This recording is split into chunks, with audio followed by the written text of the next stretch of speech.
In today's video, I'm going to teach you how to categorize transactions in QuickBooks Online. Once you've signed up and created a QuickBooks account, or if you're already a user, make sure you're logged into QuickBooks Online. Once you're in, the first step is to enter your account and continue through the prompts to access your dashboard. Here, you'll be able to select the company file you want to work on, giving you a full view of your financial activities. You'll then navigate to the accounting section from your dashboard, where you'll have the option to access and manage bank transactions.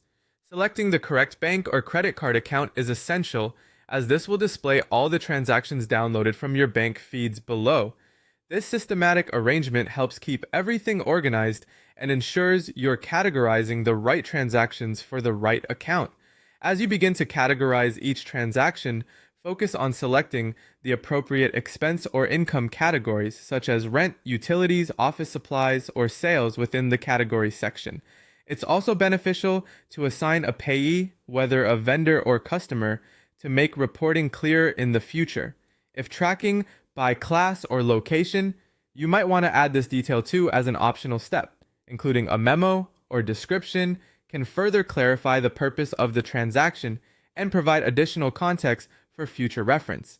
When prompted, you may find QuickBooks has located a matching invoice, bill, or expense. In this situation, you can simply click Match instead of Add to link the transaction to an already existing record, ensuring accuracy and consistency in your accounts. If you find that you're handling recurring transactions, setting up rules under the Manage Rules option will enable QuickBooks to categorize these transactions automatically the next time they appear, saving you additional time and effort.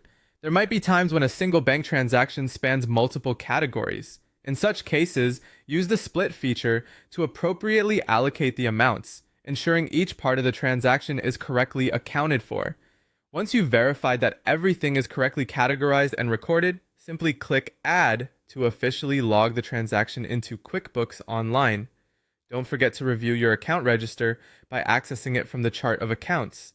This step allows you to verify the categorized transactions and make any final edits before wrapping up. Finally, reconciling your bank account on a regular basis is crucial for maintaining financial accuracy.